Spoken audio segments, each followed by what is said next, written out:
géante.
Oui.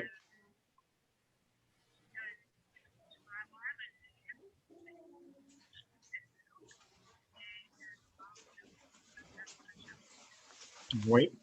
Oui.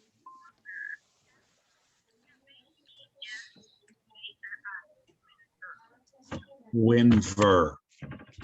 OK. J'ai fait ça. Puis là, ça dit Open Run as Administrator, Open File Location. Open. OK.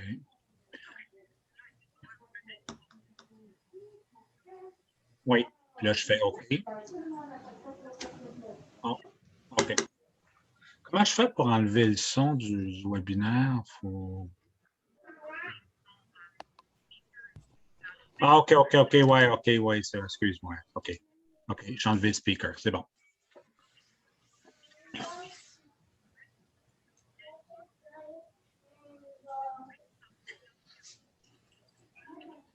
Oui.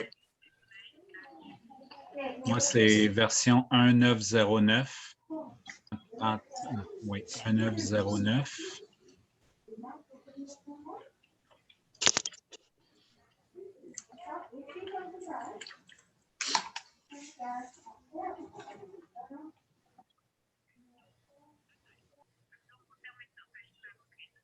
OK, je fais OK dans Windows 10, c'est ça? OK.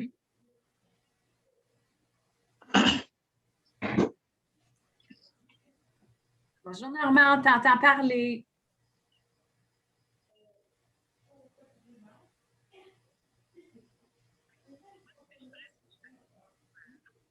Oui.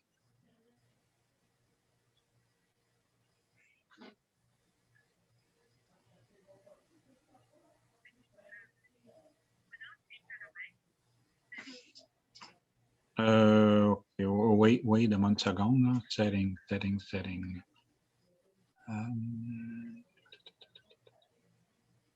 Oui, c'est fait.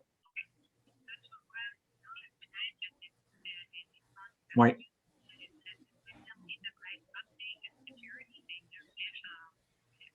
OK, update. Oui, je clique dessus. OK.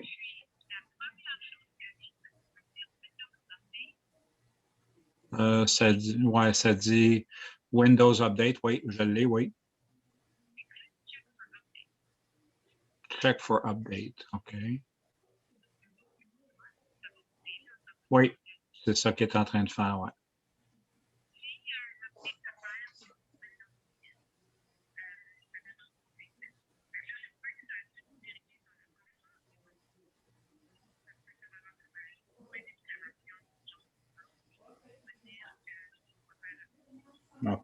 OK. C'est là que je vais le savoir. OK. Bon. OK, là, ça me dit Windows Update. Updates available.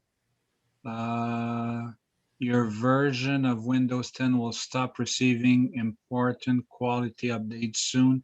You can stay in support by updating to a newer version of Windows 10.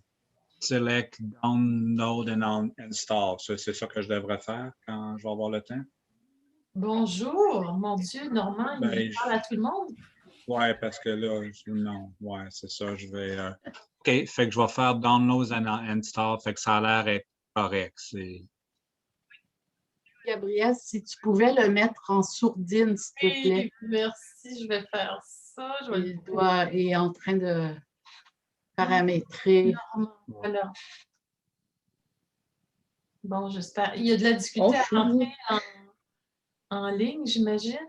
Bon, il est en train de faire du paramétrage. Il y a quelqu'un qui lui donne du soutien technique.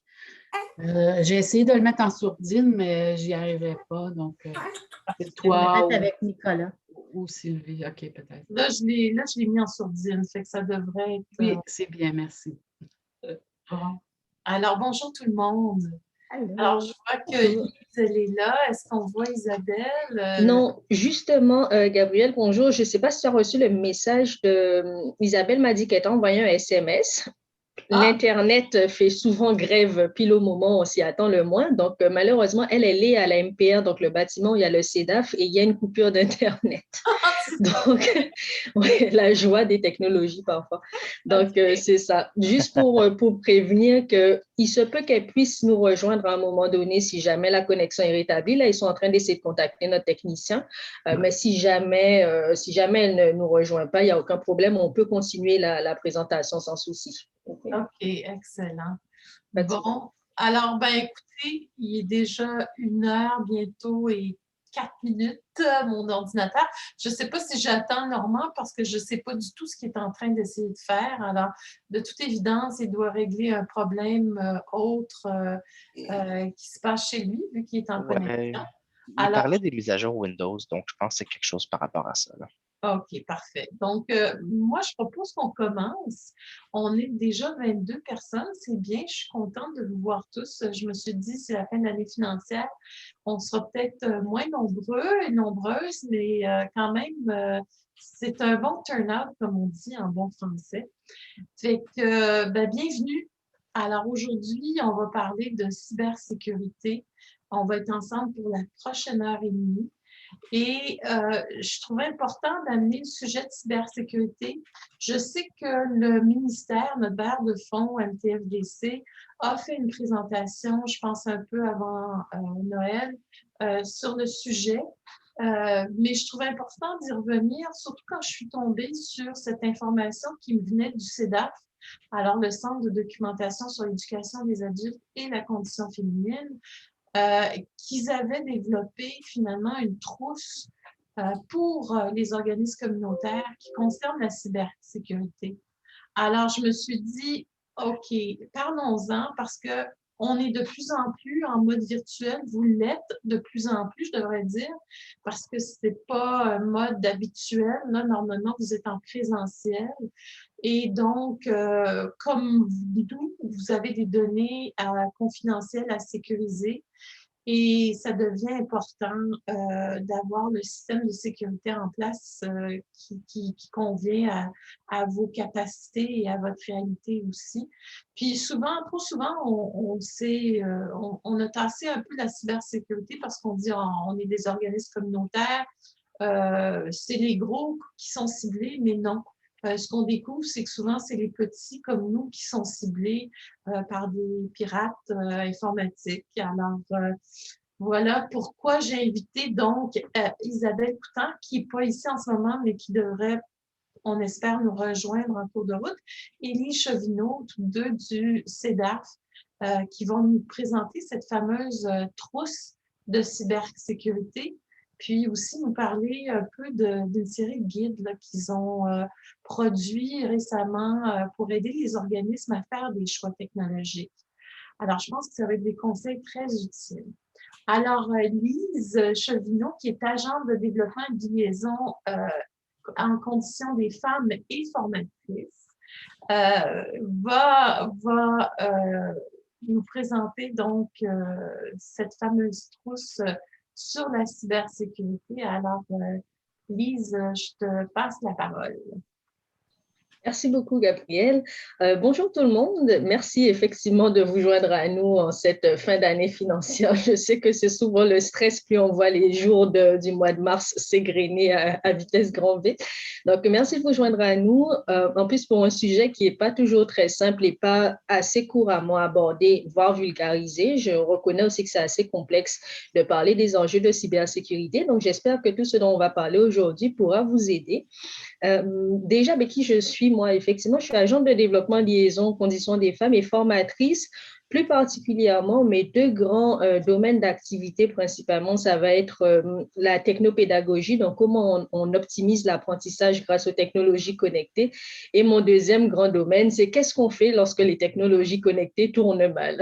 Donc, en l'occurrence, c'est ce qui nous rassemble aujourd'hui, les enjeux de sécurité, de confidentialité pour les organismes communautaires, mais je travaille aussi avec les maisons d'hébergement pour femmes victimes de violences conjugales. Donc, qu'est-ce qu'on fait à ces moments-là où la technologie peut un peu desservir l'intervention?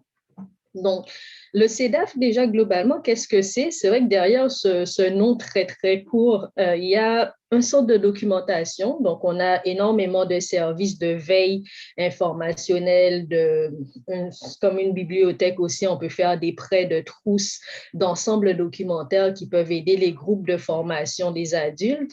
On a aussi un catalogue qui est régulièrement actualisé aussi avec des nouvelles acquisitions et on est aussi un centre de formation. J'essaie d'y aller très brièvement, mais on est aussi un centre de formation. Donc, notre mission est aussi d'outiller les groupes au maximum sur les thématiques qui ressortent régulièrement des retours et des échanges avec nos membres. Donc, en l'occurrence, la cybersécurité, c'est quand même un enjeu assez prégnant et assez présent en ce moment.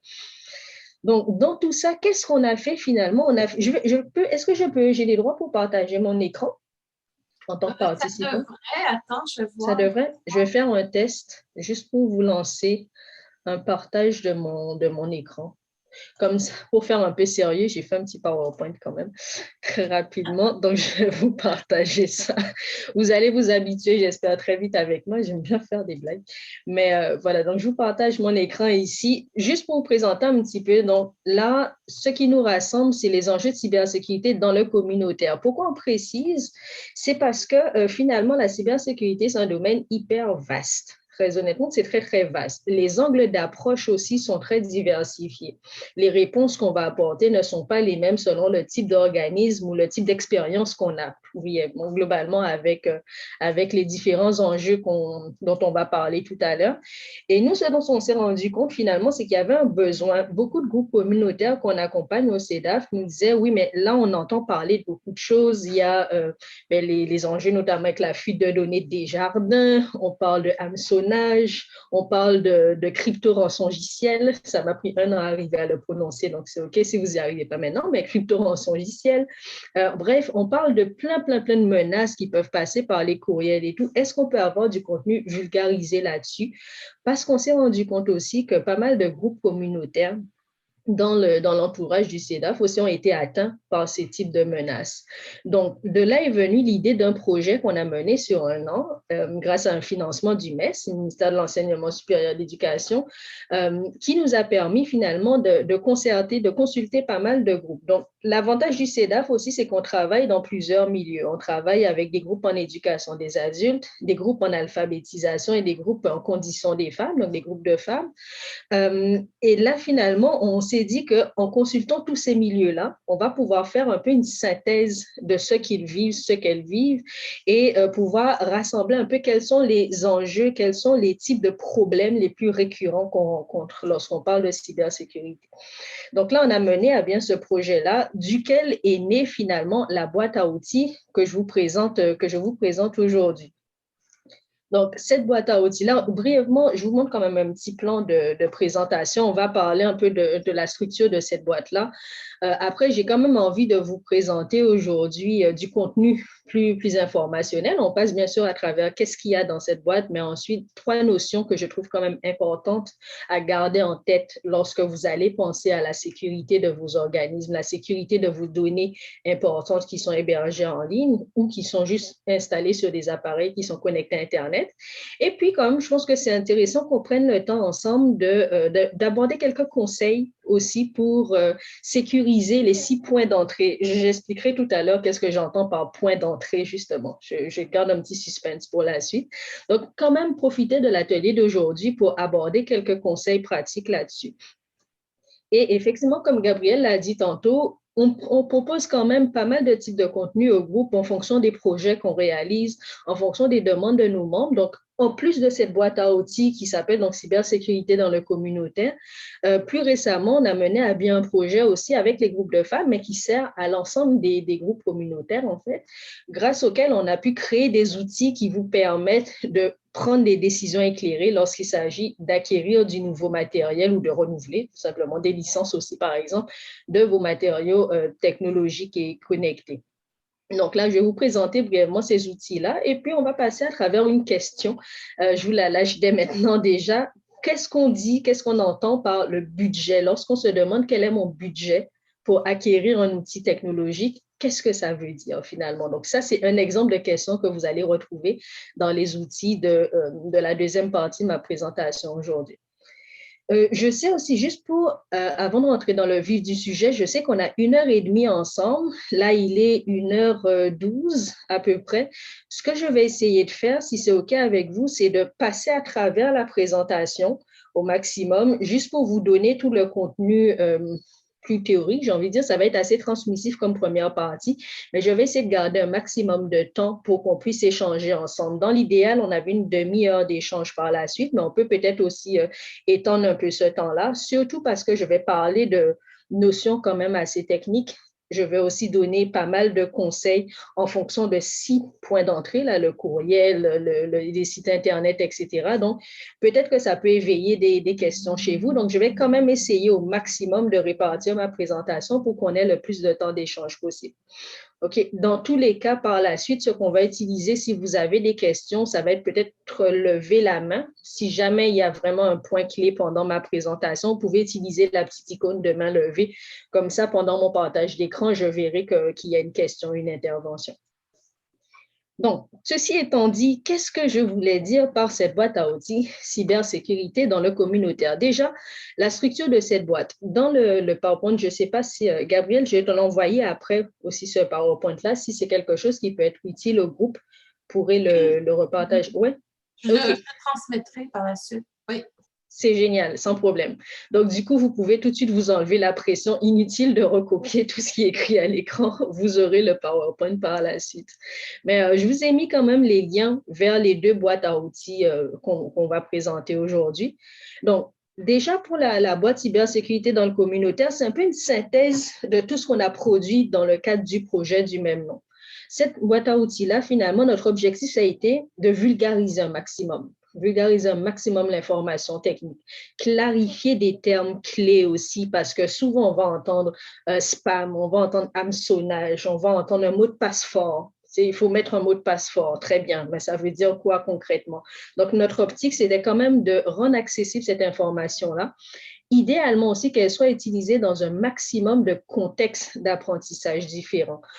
C'est pour ça aussi qu'on a eu une grande consultation, notamment avec des groupes en alphabétisation des adultes aussi, parce que c'est vraiment important aussi pour nous au CEDAV de faire attention à ce que notre information soit accessible à des personnes avec des niveaux de littératie différents, des niveaux d'alphabétisation différents également et des aisances à la lecture différents. Donc là, on a un maximum vulgarisé et on a essayé de varier les formats. Je vais vous présenter les différents formats aussi tout à l'heure, dans les prochaines diapositives, mais on a quand même des fiches didactiques, des fiches et des cartes didactiques, ça en fait quand même 27 dans cette boîte à outils-là et 6 capsules d'animation. On s'est dit qu'en variant les formats, ça permet finalement aussi à un plus large public de se familiariser, d'être plus à l'aise à trouver le format qui leur correspond pour trouver l'information. Et puis, donc, dans cette boîte-là, on a 5 sections de contenu qui sont téléchargeable et consultable en ligne. Consultable en ligne, c'est que vous avez la visionneuse PDF qui peut s'afficher sur le site, mais vous pouvez très bien télécharger les outils si ça vous intéresse.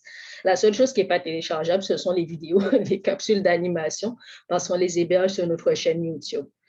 Dans tous les cas, les licences, là je l'ai réécrit par la suite aussi, mais les licences de téléchargement et de diffusion pour toutes les fiches, c'est du Creative Commons. Donc, vous pouvez très bien repartager le contenu, le réutiliser aussi avec vos apprenants dans vos différents contextes. C'est vraiment fait pour ça. N'hésitez vraiment pas à repartager, à réutiliser ce contenu-là.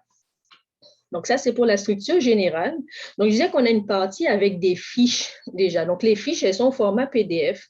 Globalement, c'est vraiment un format lettre, une taille de papier lettre. Donc, vous pouvez les imprimer sur du papier lettre.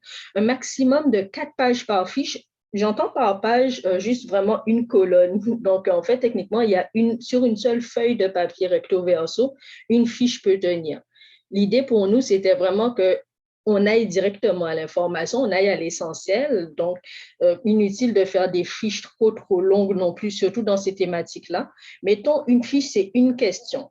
Comment je sécurise mon courriel? Donc là, vous avez une feuille sur laquelle vous avez vraiment des points clés à surveiller sur la sécurité du courriel. Donc, on a essayé de faire ça vraiment simple, le plus clair possible, et puis avec du texte explicatif et avec le moins de termes hyper techniques possible. Donc, ça, c'est vraiment pensé pour être imprimé, aussi pour être imprimé et utilisé avec des apprenants. D'ailleurs, on a fait un lancement de cette boîte à outils-là en 2019, parce que ça, on a fini ce projet en 2019. Et là, on a déjà distribué 50, juste dans ce lancement-là, 57 exemplaires des fiches et on a eu plus d'une centaine d'exemplaires des cartes que je vais vous présenter tout à l'heure. Et c'est un retour qu'on a eu, des formatrices. On a eu des formatrices en alphabétisation et aussi des travailleuses, même dans des maisons d'hébergement pour femmes victimes de violences conjugales qui ont l'habitude d'avoir des publics. C'est comme elles font des groupes d'apprenantes ou des groupes de résidentes avec qui elles vont aborder ces notions-là, mais c'est un retour qu'on a eu que c'était très apprécié d'avoir un format qu'elles puissent récupérer au format papier et puis passer des exemplaires à leur public. Donc, c'est pour ça que même en mettant les versions en ligne, on les a pensées pour que vous puissiez les imprimer facilement et les réutiliser. Et les cartes, c'est des petites cartes un peu format carte postale. Ça, c'est un petit peu plus petit que les fiches. Une carte égale une notion clé, comme je disais tantôt. Qu'est-ce qu'un mot de passe fort? Quand on parle des fausses nouvelles aussi, on va en parler tout à l'heure dans les points d'entrée. C'est vraiment important. Ça a l'air un peu déconnecté de la cybersécurité en tant que telle, mais pour un organisme communautaire, ça a vraiment tout son impact, les fausses nouvelles. Donc, on va en parler, mais on a fait une petite carte là-dessus. C'est quoi finalement des fausses nouvelles? En gros, les réseaux sociaux, déjà, qu'est-ce qu'on entend par réseaux sociaux? Parce que la notion n'est pas toujours très, très claire. En bref, notre idée, c'était avant même de dire sécuriser vos réseaux sociaux par un mot de passe fort, il fallait déjà vulgariser et donc expliciter les termes clés derrière tout ça. Bon, pareil aussi, c'est imprimable. Ensuite, des capsules d'animation. Vous allez entendre ma voix et celle de mon collègue François Dallaire. Aussi, on s'est prêté à l'exercice finalement de réaliser ces 6 capsules d'animation. Ce sont des capsules qu'on a faites, donc d'animation, c'est imagé, ce sont des dessins animés de moins de 3 minutes chacune. Notre idée, c'est comme on a rencontré finalement 6 thématiques clés, 6 points de vulnérabilité principaux dans les groupes communautaires, mais en fait, chaque capsule va présenter en quelques minutes, maximum 3 minutes, moins de 3 minutes finalement, moins de 3 minutes, mais les points clés de qu'est-ce qu'une attaque du courriel finalement. Qu'est-ce qu'une attaque par un site? Comment un site Internet d'organisme peut être piraté? Donc, on pose une question claire et là, vous avez une petite capsule de moins de 3 minutes qui explique globalement les tenants et aboutissants de ces modèles de menaces. Donc, ça, c'est pour les capsules. Comme je disais, elles sont hébergées sur notre chaîne YouTube et tout ça aussi, c'est du Creative Commons. Donc, n'hésitez vraiment pas si vous avez besoin de les repartager ou de les réutiliser de votre côté. Et ensuite, en plus des outils qu'on a produits nous-mêmes, au CEDAF, on a aussi fait une recherche en ligne parce que c'est intéressant aussi. Oui, il y a besoin de vulgariser, il y a besoin de rajouter de l'information, mais parfois, un défi qu'on rencontre aussi, c'est que l'information technique, elle existe, mais elle n'est pas forcément accessible ou elle n'est pas forcément rassemblée au même endroit. Donc, c'est un peu compliqué. Je sais que moi, c'est mon travail de travailler en cybersécurité, notamment et sur les enjeux de technologie. Donc, je vais avoir des heures et des heures de recherche. On a au CEDAF aussi ma collègue Mélissa Lessard qui fait un super travail de veille à la journée aussi, à l'année longue. Mais ce n'est pas toujours facile pour les organismes qui n'ont pas de poste attitré à ça de faire ce type de recherche. Donc, ce qu'on a fait, c'est qu'on a compilé des ressources. Ici, on a compilé aussi dans la boîte à outils des ressources pour vous permettre d'aller plus loin. Vous avez des données informationnelles, des statistiques, comme ce que disait Gabriel au début pour introduire l'atelier, c'est vrai. Beaucoup de petits organismes communautaires, beaucoup de groupes qui disent « Ah, mais nous, on n'est pas vraiment touchés par ça parce qu'on n'est pas des jardins, on n'est pas des grosses structures. » Mais en fait, oui, c'est vrai que les statistiques nous montrent que la plupart des attaques touchent, une majorité des attaques touchent quand même les petits groupes communautaires ou des individus. Donc, toutes ces statistiques-là, vous allez les retrouver dans les ressources complémentaires. Et il y a aussi d'autres organismes qui ont pensé à des conseils pratiques pour sécuriser, que ce soit vos connexions Internet, que ce soit vos bases de données en ligne aussi. Donc, on vous a rajouté tout ça. Vous avez une petite présentation. Donc, il y a toujours un petit texte quand même d'introduction qu'on a fait et puis un lien vers les différentes ressources en ligne. Est-ce que ça va jusqu'à présent pour tout le monde? Vous pouvez même utiliser un petit pouce ou juste une petite réaction dans Zoom que je m'assure que ça va. C'est génial. OK. Je continue comme je vous disais là parce que j'ai le souci de prendre le moins de temps possible avec juste ma partie transmissive, mais n'hésitez vraiment pas s'il y a des questions. Merci aussi pour le clavardage, sans problème. Je peux l'ouvrir de mon côté, donc il n'y a pas de souci. C'est génial. Donc, ça, c'est la structure de la boîte à outils. Je vais quand même peut-être arrêter mon partage d'écran juste pour vous montrer quand vous allez sur notre site. Je partage toujours, normalement, vous voyez toujours mon écran ici. Quand vous allez sur le site du CEDAF, la boîte à outils, elle ressemble vraiment à ça. Je ne vais pas aller trop vite et tout passer, mais il faudra juste penser à cliquer sur « Voir les outils ». C'est dans la section qui vous intéresse, vous cliquez sur « Voir les outils » et là, vous avez accès aux différentes fiches. Vous voyez, si vous cliquez ici, là, je vais faire un clic central pour ouvrir dans un autre onglet. Vous cliquez, vous avez accès à la fiche. Vous voyez, donc c'est comme ça que vous pouvez naviguer cette boîte à outils-là. Je reviens dans la boîte. Ça, c'est pour les fiches. Mettons, pour les capsules vidéo, elles vont être ici. Donc, ça, c'est la page finalement principale où vous voyez les 6 capsules. Et si vous cliquez, vous allez être redirigé vers notre chaîne YouTube où vous aurez les capsules. Là, mon Internet n'est pas très rapide. Donc, voilà. Mais ça fonctionne ici. Vous pouvez accéder à YouTube pour consulter les capsules. D'accord? Donc, en fait, on a vraiment pensé ça par rubrique. On a vraiment pensé cette boîte à outils par rubrique. Et puis, bon, bien évidemment, les remerciements, vous verrez tous les organismes qui nous ont servi de cobayes avec leur procédure de sécurité ou pas, d'ailleurs. Et puis, voilà. Donc, c'est ça, cette boîte à outils. C'est comme ça que vous pourrez la naviguer. Je vais reprendre maintenant ma présentation. Voilà, je vais inverser mon diaporama ici. Normalement, là, vous voyez toujours mon écran très bien. Donc, là, maintenant qu'on a vu la structure, je pense que c'est quand même important de parler de conseils, des 3 notions dont je vous parlais tout à l'heure. Puisque ça, bon, vous allez retrouver globalement un peu ce type d'informations dans la boîte à outils, mais je pense que c'est important quand même qu'on prenne le temps d'en parler un petit peu aujourd'hui ensemble. La première, déjà, c'est le profil type. On le disait beaucoup, oui, souvent j'entends ça aussi, et même quand on a fait des pilotes un peu, quelques activités pilotes avec des groupes au moment de réaliser ce projet-là, c'est oui, mais nous, ça va, en fait, on est juste un petit organisme de quartier, on est juste un petit groupe communautaire. Moi, très honnêtement, si je me mets à la place d'un pirate informatique, je vais vous le dire franchement, plus l'attaque est discrète, mieux c'est pour moi. C'est-à-dire que je sais très bien que je ne vais pas aller tout de suite m'en prendre aux bases de données de Facebook, les quartiers généraux de Facebook, parce que je serai très vite pistée. Et en plus, déjà que ce sont des attaques qui sont très médiatisées aussi, mais en plus, là, c'est très certainement le cas que je vais me retrouver face à une équipe de sécurité qui est vraiment faite pour ça, là, une équipe de sécurité numérique, tandis que j'ai tout à gagner finalement de cibler des petits organismes communautaires, des organismes qui ont peut-être juste une ancienne version de leur site Internet, de leur plateforme en ligne et qui n'ont pas fait leur mise à jour d'extension parce que comme ça, moi, c'est une faille que je peux exploiter sans problème. Je peux passer sur le site Internet d'organismes qui ont des... Vous savez, quand sur votre site Internet, vous avez, par exemple, des boutons pour faire des dons en ligne ou bien payer en ligne. Moi, c'est génial. Je peux juste exploiter ce genre de faille et là, me retrouver avec une base de données de coordonnées, déjà de coordonnées de personnes, de tous vos membres et de tous vos contributeurs et finalement aussi parfois des données très, très sensibles comme les numéros d'assurance sociale ou bien toute la base de données de vos membres. Et ça, ce sont des attaques finalement plus sournoises qui ont beaucoup d'impact sur des dits petits organismes communautaires. Juste quand même en anecdote, il faut savoir aussi que le marché des données personnelles, là, c'est un marché qui s'évalue finalement à des milliards et milliards de dollars. Donc, finalement, on n'a aucun intérêt à avoir une attaque qui est tout de suite bloquée parce que là, je n'aurai pas assez de données à revendre. Donc, comme c'est un marché qui s'évalue à des milliards de dollars, j'ai tout intérêt à aller cibler un maximum de petites structures desquelles je peux collecter beaucoup de données. Donc, malheureusement, c'est ça. La plupart des organismes, finalement, qui sont atteints, ce sont des petits groupes communautaires.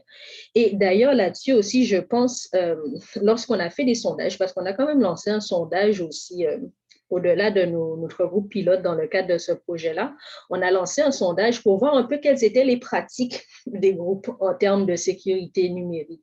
Est-ce qu'ils avaient même une politique de gestion? Par exemple, est-ce que vous avez une politique de gestion de vos mots de passe? Et malheureusement, moins de la moitié des groupes avaient même envisagé de faire une politique de gestion des mots de passe. Moins de la moitié des groupes avaient aussi un protocole pour est-ce qu'on sait qui a finalement la liste de nos mots de passe. Il y avait pas mal de groupes aussi qui ont... là, je ne vous donne pas tous les chiffres maintenant parce que je veux garder la présentation organique, mais vous avez ces chiffres-là dans la boîte à outils. Là, moins de la moitié aussi des groupes, finalement, avaient une interface sécurisée dans laquelle était sauvegardé leur mot de passe. Donc, très souvent, ça va être le document Word ou le document Excel sur lequel on écrit la liste de nos mots de passe et puis c'est sauvegardé lui-même non verrouillé sur un ordinateur, par exemple.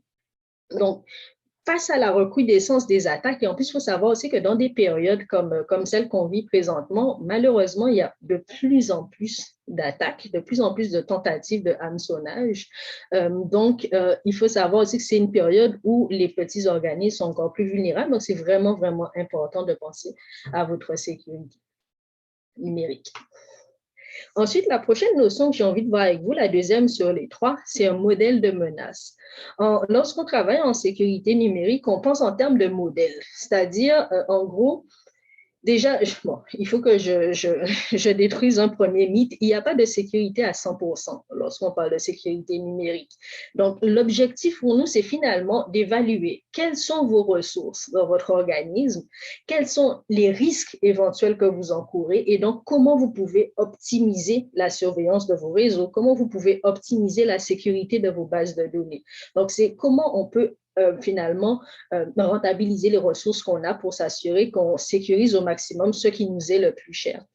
Et donc, un modèle de menace, ça s'obtient en répondant à 4 questions. Comme je vous dis, là, je vous envoie le PowerPoint après, donc ne vous inquiétez pas si jamais vous n'avez pas tout noté. Donc, on répond à 4 questions.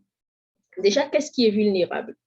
Peut-être que pour certains groupes, ce qui est vulnérable, c'est de savoir ce qui se passe à la comptabilité, les informations de comptabilité qui sont sur l'ordinateur de la comptable ou du comptable. Très bien, ça c'est une première information. Qui peut vouloir cette information-là?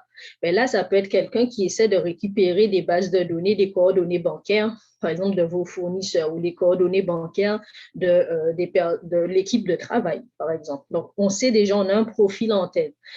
Quelles ressources est-ce que nous avons pour faire face éventuellement à ce type d'attaque? Quelles ressources nous avons pour protéger cette base de données-là? Bien là, on va penser, est-ce que nous avons des ressources mises à disposition? Accessoirement, oui, mais vous avez la boîte à outils que nous avons développée pour ça. Vous avez des ressources documentaires. Est-ce que vous avez des ressources humaines, des personnes qui peuvent s'assurer de vérifier que cette base de données-là est sécurisée? Est-ce que vous avez des ressources techniques mises à disposition également et des ressources budgétaires pour payer une intervention si besoin?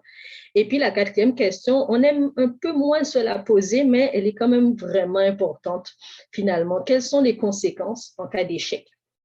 si on n'arrive pas à sécuriser la première porte à laquelle on pensait. C'est-à-dire que mettons que l'ordinateur, c'est déjà arrivé d'ailleurs dans d'autres groupes, mettons que l'ordinateur de la comptabilité est atteint par un virus, mais qu'est-ce qui se passe parce qu'on n'a pas réussi à bloquer l'arrivée du virus? Est-ce que les bases de données qui sont sur cet ordinateur-là, on peut les récupérer parce qu'on avait une sauvegarde à côté? Donc, est-ce qu'on peut quand même avoir une sauvegarde de ces données-là qui permet au moins de récupérer nos informations importantes après? Est-ce que c'est un ordinateur qu'on peut réinitialiser? En bref, quel est notre plan B? Et avoir un plan B, ça peut aussi déjà rassurer d'une certaine manière de se dire que tout n'est pas fini, mais aussi quand même vous permet de rebondir assez rapidement selon les risques qu'encourt votre organisme. On pourra bien sûr revenir sur tout ça dans la partie des questions-réponses sans aucun problème. Mais là, je vais passer à la troisième notion que je voulais vous présenter aujourd'hui, le contexte de télétravail. Alors, surtout dans la période qu'on vit actuellement, depuis finalement mars 2020, les lignes se floutent beaucoup entre ce qui est pour le travail et ce qui est pour la vie personnelle. Il y a des organismes qui, il n'y a aucun problème, ont réussi à avoir un budget pour acheter, par exemple, un ordinateur. Chaque personne qui doit faire du télétravail va avoir un ordinateur pour travailler de la maison. Mais ce qui peut aussi se passer, c'est qu'on va utiliser son ordinateur personnel pour faire du travail à la maison. On va utiliser son téléphone personnel, son cellulaire, pour passer des appels ou bien pour se connecter à son agenda ou au site Internet de l'organisme, par exemple. Donc, ce sont des périodes quand même assez délicates où, mettons que les points d'entrée potentiels dans notre système s'étendent un petit peu parce que là, il ne suffit pas finalement de sécuriser les appareils et le réseau qu'il y a dans les bureaux de votre organisme, mais il va falloir penser finalement à la sécurité plus largement de chacun des appareils ou l'un des comptes de votre organisme qui vont être accessibles à partir de chez les travailleuses et travailleurs. Donc, c'est quand même un mythe finalement là de se dire que en télétravail, la sécurité s'arrête à penser à juste on va sécuriser les serveurs au bureau. Non, il faut penser chacun chez soi, chacune chez soi à sécuriser ses appareils personnels utilisés pour le travail, sécuriser les connexions aussi, on va en parler là, non pas très longtemps là d'ailleurs, sécuriser les connexions aussi à partir desquelles on va travailler, à partir desquelles on va accéder aux plateformes du bureau finalement. Donc, le télétravail, il faut vraiment prendre ça aussi en compte pour étendre finalement le modèle. Vous voyez, le modèle de menace dont on parlait tantôt, mais il faut vraiment l'adapter au contexte de la distance. Donc là, ce sont les trois notions. Est-ce que ça va? J'espère que je ne vous ai pas déjà trop déprimé jusqu'à présent. N'hésitez vraiment pas s'il y a besoin, faites-moi signe. Là, je vais passer donc à la sécurité des 6 points d'entrée. Et donc, dans le modèle de menace dont on parlait tout à l'heure, la notion de modèle de menace, elle s'applique justement maintenant. Quand on a pensé à qu'est-ce qui est vulnérable la plupart du temps dans des organismes communautaires, on a défini finalement une liste de 6 points d'entrée potentiels. Et ça, c'est très, très récurrent, ça a été très récurrent dans les retours de formulaires qu'on a eu, de sondages. Donc, le premier point d'entrée auquel on va penser, c'est bien sûr le système d'exploitation de tous les appareils. On parle là des ordinateurs utilisés pour le travail, on parle des téléphones intelligents, des tablettes, de tous les appareils à partir desquels vous allez vous connecter. Ensuite, la connexion Internet, la connexion que ce soit Wi-Fi, donc le sans fil ou bien les connexions câblées. Le troisième point d'entrée, souvent, c'est le réseau informatique. Là, on va reparler un peu qu'est-ce qui se passe au bureau, pas chez soi, mais au bureau. Donc, comment on sécurise le réseau informatique de l'organisme. Quatrième point d'entrée, ça va être le courriel, la boîte de courriel, ensuite le site web de votre organisation et ensuite les réseaux sociaux. Vous allez voir quand même que les réseaux sociaux ne sont vraiment pas à négliger pour plusieurs raisons lorsqu'on pense à la sécurité d'un organisme. Donc, premier point déjà, le système d'exploitation. Et là, c'est la partie où je commence à vous donner quand même quelques conseils parce que je pense que c'est vraiment important qu'on les dise directement ici, même si après, vous allez les retrouver synthétisés quand même dans les fiches qui sont dans la boîte à outils. Déjà, pour sécuriser son système d'exploitation, il faut penser aux appareils personnels versus les appareils professionnels. C'est-à-dire que je peux avoir un ordinateur du bureau qui a son ensemble de... parfois, on a des techniciens dans des organismes qui formatent, qui configurent des appareils pour le bureau, c'est très bien. Mais si à côté de ça, moi, j'ai aussi mon appareil, mon ordinateur personnel, mais lui n'a pas le même niveau de sécurité, mais que je ne fais pas forcément mes mises à jour, que là-dessus, je suis quand même un petit peu moins, comment dire, moins équipée en termes de sécurité, ça peut quand même poser une faille pour l'organisme. Donc, il faut penser à sécuriser aussi bien les appareils professionnels que les appareils personnels utilisés pour le travail. Sur un ordinateur, d'ailleurs aussi, c'est pour ça que j'ai trouvé ça important de le mettre ici, on a plusieurs types de comptes qu'on peut créer. Je ne sais pas si vous les utilisez parfois, si vous avez déjà remarqué, mais par défaut, lorsqu'on crée le premier compte de connexion sur son appareil, donc la session qu'on va ouvrir pour utiliser son ordinateur, c'est une session administrateur. C'est-à-dire que c'est la session qui vous permet finalement de modifier les paramètres système, qui vous permet d'installer des applications, en bref, qui vous permet de formater l'ordinateur à votre guise. Mais sinon, ce que vous pouvez faire aussi, c'est avoir déjà cette session-là, mais avoir aussi un compte invité sur votre ordinateur. Ça arrive que parfois, et là, j'ai pas mal de travailleurs et travailleuses qui me disent ça aussi dans les échanges que j'ai avec eux. Oui, je vais avoir mon ordinateur personnel. Je travaille dessus pendant mes heures de bureau, on va dire. Je travaille dessus pendant mes heures de travail, mais après, je peux passer l'ordinateur à mes enfants pour qu'ils regardent, pour qu'ils écoutent leur série dessus. Ou je ne dis pas que les enfants sont forcément mal intentionnés, mais mettons que lorsque vous êtes sur la même session donc d'utilisation sur votre ordinateur pour des usages différents, il peut potentiellement y avoir davantage de risques. Donc, il n'y a aucun problème en fait à installer des applications déjà à partir de votre session administrateur et ensuite que les autres personnes qui vont utiliser votre ordinateur vont pouvoir utiliser la session invitée pour écouter leur série préférée ou autre. L'avantage des comptes type invité, c'est que là, il est impossible finalement de modifier les paramètres système de votre ordinateur. Là, au moins, vous gardez une sécurité. Gardez une sécurité. Ceci, il y a une menace quand même qui n'est pas très, très forte. Là. Mettons, peut-être ça peut être un cheval de Troie c'est très, très basique qui essaie de s'infiltrer dans votre ordinateur par un compte invité. Mettons que son champ d'action sera un petit peu plus limité que s'il accède directement à un compte administrateur. Et vous pourrez poser vos questions là-dessus par la suite, mais je donne juste 2-3 exemples rapidement pour la présentation. Et aussi, lorsqu'on utilise son ordinateur, son téléphone, sa tablette personnelle pour le travail, un conseil, c'est vraiment important de penser à vous déconnecter des logiciels, vous déconnecter des sites Internet, pas juste fermer votre navigateur, par exemple, mais pensez vraiment à déconnecter vos sessions parce que toute session qui reste connectée, c'est une porte ouverte potentielle. Justement, c'est un risque potentiel aussi d'intrusion dans le réseau de votre organisme. Donc, vous ouvrez vos sessions de travail pour réaliser vos tâches, mais après, pas juste fermer le navigateur, mais pensez vraiment à déconnecter vos sessions de travail.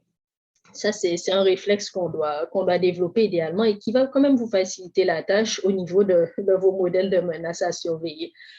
Les mises à jour sont très importantes aussi. Les mises à jour du système d'exploitation, mais des applications et des logiciels aussi. Et là, j'insisterai là-dessus. Même les logiciels que vous n'utilisez pas couramment. Donc, peu importe le logiciel qui est installé sur votre... Mettons que vous utilisez votre téléphone intelligent pour accéder à votre Gmail, pour consulter vos courriels du travail. Vous allez peut-être mettre à jour Gmail, il n'y a aucun problème. Mais peut-être que vous avez une autre application sur le téléphone, vous dites, mais de toute manière, je ne l'utilise pas tant que ça, je ne vais pas la mettre à jour. Je vous déconseille vraiment de penser comme ça parce que malheureusement, les pirates informatiques, il y en a beaucoup qui attendent justement ce qu'on appelle des failles exploitables. Une faille exploitable, elle arrive à partir du moment où la version d'une application ou d'un logiciel que vous avez sur vos appareils devient périmée, devient obsolète. Donc, eux, ils ont tout le loisir d'exploiter l'ancien code et finalement de faire passer des failles, de faire passer des virus sur vos appareils. Donc, même si vous n'utilisez pas une application ou un logiciel, pensez vraiment à le mettre à jour. C'est exactement pour ça aussi que pour éviter ces failles-là qu'on a vraiment recommandé de surveiller aussi les versions de système d'exploitation. On a eu la fin du soutien de la maintenance pour Windows 7 aussi au début de 2020. C'était en janvier 2020, là, la fin de Windows 7. Donc là, par exemple, ce qui se passe avec un système d'exploitation qui n'est plus maintenu, ben là, justement, c'est une porte ouverte à toutes les exploitations de failles. Donc, pensez vraiment à faire vos mises à jour et de l'antivirus également. Donc, dernier point sur le système d'exploitation. Si lorsque vous téléchargez d'ailleurs des applications et des logiciels, pensez à vraiment vérifier là, je vous ai mis quand même quelques conseils pour vérifier la fiabilité d'une application ou d'un logiciel. Si avec vos collègues, parce que ça arrive là aussi, même nous au CEDA, ça arrive pendant qu'on est en télétravail, qu'on se recommande des logiciels. Peut-être parce que là, il faut quand même s'adapter au contexte à distance. Peut-être que sur place, on n'avait pas besoin d'une base de données là, juste ou d'un serveur pour se faire passer des documents puisqu'on pouvait se les passer au bureau. Mais là, peut-être que maintenant, on a besoin d'une plateforme dans laquelle on peut téléverser des documents en commun, mettons. Donc, si vous partagez des conseils d'outils, n'hésitez pas à vérifier avec vos collègues. Si vous me dites de télécharger Nextcloud, est-ce que vous avez le nom du développeur? Idéalement, donnez le maximum de conseils que vous pouvez, juste qu'on soit sûr qu'on télécharge la même chose.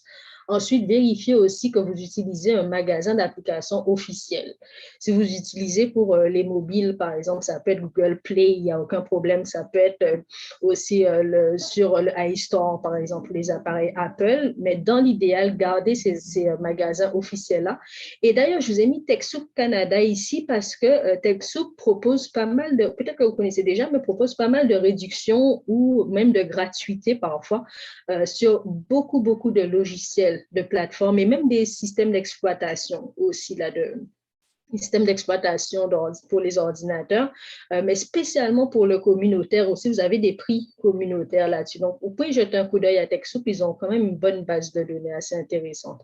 Donc, plus vous pouvez finalement partager de conseils, plus vous pouvez partager d'informations clés sur les outils que vous proposez à télécharger, mieux c'est pour vous assurer que vous téléchargez la bonne chose.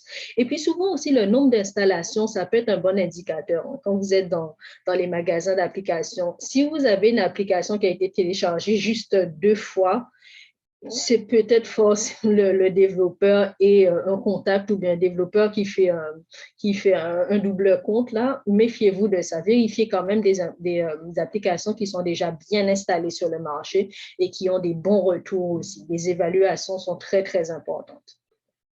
Donc, ça, c'est pour le système d'exploitation. On pourra toujours revenir, comme je vous disais, par la suite. Donc, pour la connexion Internet, je vais confirmer quelque chose déjà. La connexion, les mots de passe que vous allez mettre pour le Wi-Fi et pour la connexion câblée, ce n'est pas la même chose. Ça, j'ai déjà vu dans des organismes. Je fais aussi du soutien technique de temps en temps pour le CEDAF. Et puis, je suis déjà allée pour une assemblée générale à un organisme qui me dit, mais voici le mot de passe pour notre connexion Wi-Fi. Ça devrait aller, ça devrait fonctionner, mais tu peux te brancher ici. Moi, je branche mon câble Internet. Et là, j'ai accès à tout le réseau sans aucun mot de passe. Parce qu'en fait, la personne pensait qu'en ayant sécurisé son Wi-Fi, elle avait automatiquement sécurisé sa connexion câblée. Ce n'est pas le cas. Les logins que vous allez mettre pour votre Wi-Fi vont fonctionner seulement pour le Wi-Fi et pas pour la connexion câblée. Donc, vérifiez bien d'utiliser des logins finalement et des mots de passe pour chacun des types de connexions que vous mettez à disposition. C'est important aussi d'utiliser un mot de passe fort pour vos réseaux. Donc, un mot de passe fort, je vous disais, il y a une petite carte dans la boîte à outils pour ça, mais globalement, un mot de passe fort, ça va compter minimum une dizaine de caractères dans l'idéal, parmi lesquels vous allez avoir des lettres, minuscules, majuscules, des chiffres et des caractères spéciaux, donc tout ce qui est les points d'exclamation, les A commerciales, etc. Juste par contre, un conseil aussi, évitez quand même de remplacer une lettre par un chiffre. Ça se fait beaucoup.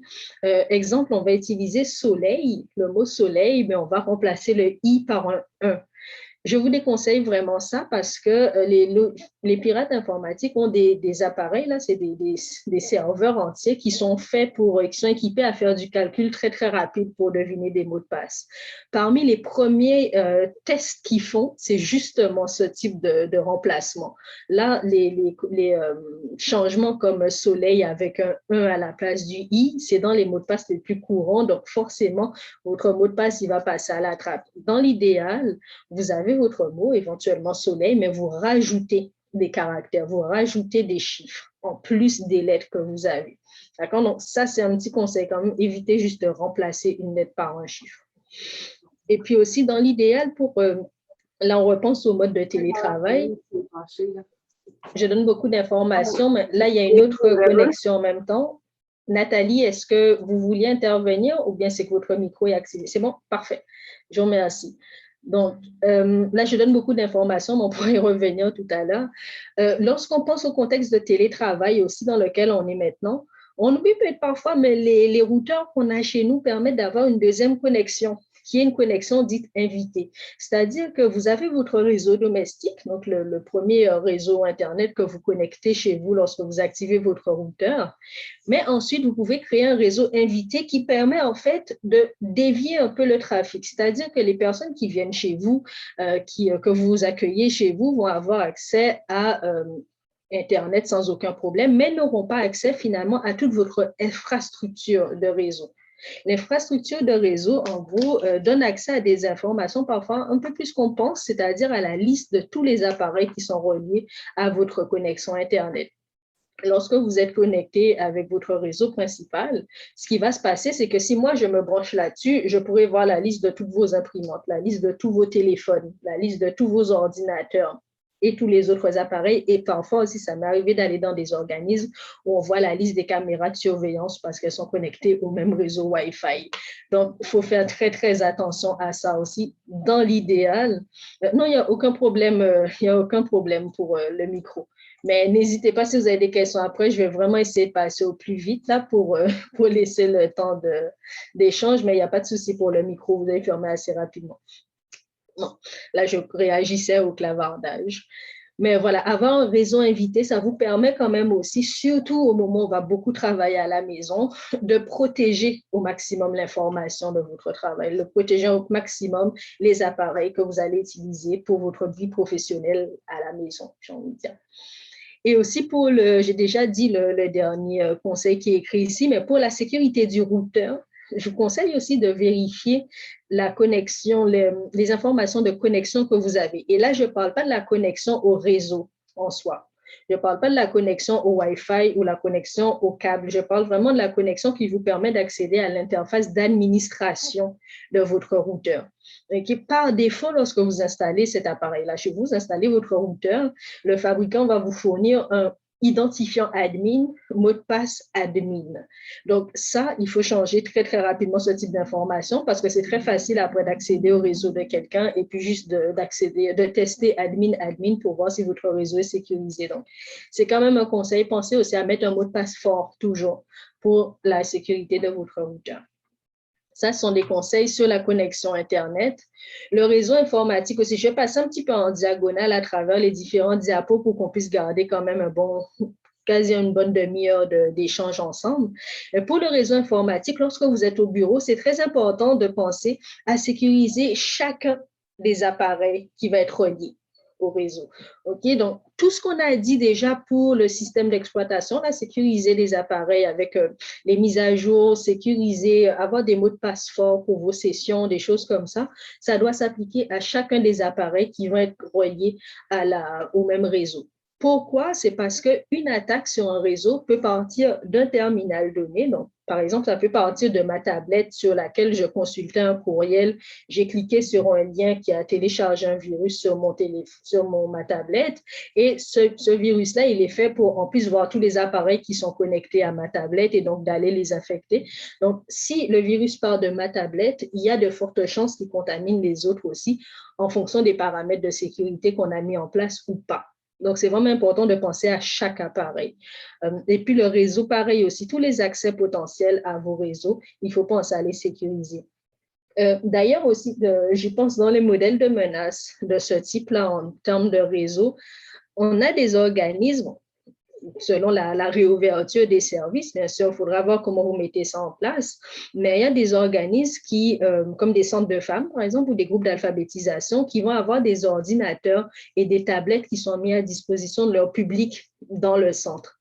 L'idée avec ces appareils-là, pour eux, en termes de modèle de menace, c'était c'est très bien. On sait que ça, c'est une vulnérabilité potentielle d'avoir des appareils pour nos publics, mais ils en ont besoin. Donc, nous, on va concentrer nos efforts à sécuriser maintenant tous les appareils de l'équipe de travail, les appareils de l'administration.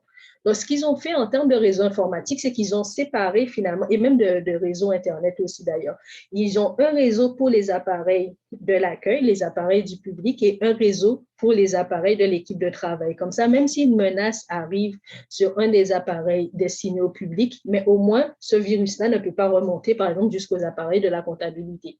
Donc, séparer les réseaux, ça peut être quelque chose d'intéressant aussi pour vous selon vos contextes et vos ressources, bien sûr. Et puis, bien sûr, aussi, n'oubliez pas d'utiliser, même si c'est des appareils personnels, toutes les bonnes pratiques que vous allez mettre en place pour vos appareils de travail, appliquez-les aussi à vos appareils personnels. Et puis, pareil, encore pour tout ce qui est, j'ai déjà donné les informations précédentes, mais aussi les bases de données critiques, ça, il ne faut pas négliger tout ce qui est sur votre site aussi, que ce soit les CRM, donc tout ce qui est des coordonnées de vos membres, tous les espaces où vous listez les coordonnées bancaires, tous les espaces où vous allez lister des numéros d'assurance sociale, des informations d'identification, vos comptabilités, vos documents critiques, là, les documents importants structurels de votre organisme, ce sont des bases de données sur lesquelles il va falloir mettre un peu plus d'attention. Et puis à distance aussi, il y a des organismes qui mettent en place des VPN, donc ce qu'on appelle un réseau privé virtuel, pour lorsque de chez moi, j'ai besoin d'accéder à mon ordinateur au bureau. Mais au moins, le réseau privé virtuel, le VPN, il va permettre comme de flouter l'information pour éviter ce qu'on appelle le man in the middle, c'est-à-dire une interception de mon trafic. Et donc, ça peut quand même, c'est pas forcément compliqué à mettre en place. Ça dépend du type de VPN que vous voulez mettre en place, mais ce sont des solutions qui au moins peuvent permettre d'isoler et de sécuriser le trafic de chez vous à votre bureau. Donc ça, c'est pour le réseau informatique. Et pour les courriels aussi, il faut faire preuve de vigilance. S'il y a comme quelque chose que je retiendrai, parce que je ne vais pas forcément lire tout le PowerPoint, mais s'il y a quelque chose que je retiendrai quand même, c'est surtout à distance, assurez-vous d'avoir un maximum de protocoles de communication avec vos collègues. C'est-à-dire que j'aime bien donner l'anecdote de si à un moment donné, moi par exemple Isabelle, ma collègue Isabelle, si elle m'envoie un courriel relié à la comptabilité à un moment donné sur un projet où on n'a pas l'habitude de discuter de comptabilité, ça peut quand même m'éveiller un soupçon. C'est un courriel qui me dit, ah, tiens, télécharge le rapport comptable de tel projet. Je dis, oh, ça, c'est quand même un peu bizarre. Donc, je vais chercher un autre moyen de contacter Isabelle. Ça peut être son téléphone, ça peut être une autre plateforme de discussion qu'on a pour lui dire, dis-moi, j'ai reçu un courriel, est-ce que c'est bien toi qui m'a demandé de télécharger tel document? Parce que dans l'anecdote, évitez de poser la question directement en réponse au courriel, parce que si vous avez un pirate informatique qui est en train de vous pousser à télécharger un document et que vous lui demandez, est-ce que c'est bien toi qui m'as demandé de télécharger tel document, il va vous répondre oui. Donc là, vous perdez un petit peu la vérification que vous essayez d'avoir au départ. Donc, essayez idéalement d'avoir d'autres moyens de contact avec vos collègues. Vaut mieux vérifier 2 fois plutôt que de cliquer sur un lien et mettre finalement en danger, entre guillemets, l'ensemble de votre réseau, parce qu'il faut penser aussi que lorsque votre boîte de courriel est vulnérable, souvent, en plus, elle est sur le domaine de votre organisme, et donc, ces attaques-là, elles ont tendance à se répandre dans le domaine. Donc, finalement, ça peut contaminer aussi d'autres boîtes de courriel de vos collègues. Donc, essayez d'avoir des protocoles de communication le plus clair possible. Ah oui, quelque chose d'important aussi, si vous utilisez des applications courantes comme Gmail, il y a des organismes qui ont des boîtes sur Outlook aussi, par exemple, séparez vos adresses personnelles de vos adresses de travail. Okay? Dans l'idéal, séparez-les parce que une attaque qui peut passer par une adresse personnelle parce qu'on vous envoie un lien de hameçonnage, si toutes vos adresses sont connectées au même endroit, ben, rien n'empêche cette attaque-là d'accéder à toutes les boîtes qui sont connectées en même temps. Donc, dans l'idéal, il y a des travailleuses, ça justement, j'en parlais il n'y a pas longtemps, il y a 2 semaines à peu près, il y a des travailleuses qui disent, OK, ben sur mon téléphone, je vais avoir mon application Gmail. Sur l'application Gmail, j'ai juste mes comptes personnels, mais lorsque j'accède au Gmail du travail, je vais aller sur mon navigateur Internet et là, je vais me connecter à Gmail du travail, juste pour éviter de regrouper toutes les adresses ensemble, juste pour éviter, en gros, vous limiter finalement des risques de contamination. Je vais passer rapidement sur le site web, mais c'est vraiment important. C'est tout ce que je disais pour le système d'exploitation, c'est valable pour votre site web. Hein. Les mises à jour sont vraiment, vraiment importantes. Lorsque je parle des mises à jour pour un site Internet, ça va être les mises à jour de la plateforme que vous utilisez. Mettons la version de WordPress ou de Drupal ou peu importe la plateforme que vous utilisez, mais aussi les extensions que vous utilisez et que vous n'utilisez pas. Encore, on garde ce réflexe-là. Tout ce qui est installé doit être mis à jour. Les thèmes aussi, les thèmes, les structures de pages et même les traductions. En gros, mettez à jour tout ce que vous pouvez sur votre site. Vérifiez tout ce qui est paramètres d'anti-hameçonnage aussi. Au maximum, avoir des identifiants les plus forts possibles pour les sessions d'administration de votre site Internet. Et puis, tout ce qui peut vous aider aussi finalement à déjouer les attaques aussi par saturation de serveur. On appelle ça en gros des DDoS. Souvent, ces attaques-là, je ne vais pas trop rentrer dans les détails maintenant, mais pour limiter au maximum ces attaques-là, mettez le plus de barrières possible. C'est-à-dire, on va limiter à 3 fois le nombre de tentatives de connexion. Un exemple, nombre de tentatives de connexion avant qu'il y ait un blocage de cette adresse IP. Ça peut parfois ralentir ce type d'attaque. Et puis, pour les formulaires aussi, j'aime bien les honeypots d'ailleurs, c'est littéralement des pots à miel que ça s'appelle. Contrairement aux CAPTCHA, vous avez déjà vu des CAPTCHA très, très souvent. C'est lorsque vous allez remplir un formulaire et là, vous avez une case qui vous dit « Cochez ici pour prouver que vous n'êtes pas un robot ». En gros, là, c'est à l'utilisateur humain de prouver qu'il n'est pas un robot. Donc, cette option-là va apparaître pour vous. Mais le honeypot, il agit à l'inverse. C'est-à-dire que si vous êtes une utilisatrice ou un utilisateur humain, vous ne verrez pas cette option-là. Mais les robots qui ont l'habitude de scanner des sites Internet, eux, ils ont un champ qui apparaît pour eux et qui n'arrive jamais à remplir, en fait. Et donc, eux, ils restent bloqués dans le pot à miel. Donc, ce sont plein de fonctionnalités que vous pouvez mettre en place avec vos formulaires. On peut en parler plus longuement après, mais qui peuvent quand même vous aider à limiter certaines attaques sur vos sites Internet. Et puis aussi, lorsqu'on parle de... lorsqu'on parle aussi de connexion, lorsqu'on parle de travail à distance, il faut penser au réseau à partir duquel vous allez accéder à vos sites Internet. Lorsque on parle de sécuriser le réseau de son organisme, peut-être que vous avez des bons protocoles, un bon pare-feu pour le réseau dans votre organisme. Mais si vous êtes amené à travailler à partir d'un café ou en déplacement, il faut faire très attention au réseau public que vous allez utiliser aussi. Chez vous, on a déjà parlé là, des réseaux, sécuriser son réseau Wi-Fi personnel, mais si jamais vous êtes en déplacement à un moment, il faut faire attention à des réseaux ouverts complètement. Si vous êtes dans un café, n'hésitez pas à vérifier, ça peut se faire tout à fait aussi, aller vérifier avec le personnel, est-ce que c'est bien le nom du réseau et est-ce que ça, c'est bien le mot de passe de votre réseau? Parce que sinon, il peut y avoir des relais qui se mettent en place juste pour absorber en fait votre trafic, pour scanner des informations.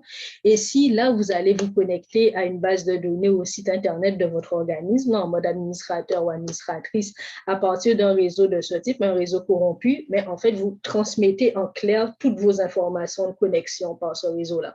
Donc, dans la mesure du possible, vérifiez quand même la fiabilité des réseaux publics que vous utilisez. Et puis après, toujours sauvegarder vos bases de données. Là, ça permet, on se rappelle du plan B, là, se faire un plan B dans son modèle de menace. Ça vous permet comme d'avoir une porte de sortie au cas où vos réseaux sont corrompus, au cas où une base de données est irrécupérable. Au moins, vous avez votre sauvegarde. Enfin, les réseaux sociaux, et je vais m'arrêter là sur la cybersécurité dans le communautaire avant de très brièvement vous parler des autres outils qu'on a développés. Mais ça va aller beaucoup plus vite pour la suite.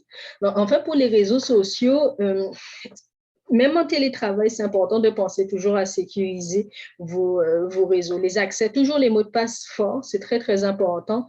Et même davantage aussi, il faut savoir une chose avec les réseaux sociaux, c'est que par exemple, en tant que pirate informatique, je vais essayer d'accéder de deviner votre mot de passe pour des bases de données beaucoup plus importantes.